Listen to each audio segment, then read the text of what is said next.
সবাইকে হার্দিক নমস্কার। আজ আমাদের বিশ্বকবির গীতবিতানের পূজা পর্বের ৩ নম্বর কবিতা।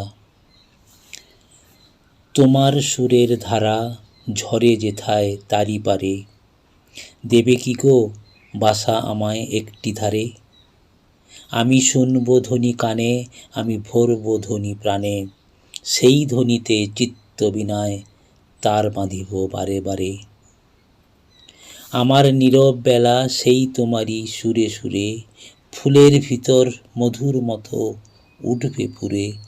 আমার দিন ফুরাবে যবে, যখন রাত্রি আঁধার হবে, হৃদয়ে মোর গানের তারা উঠবে ফুটে সারে সারে।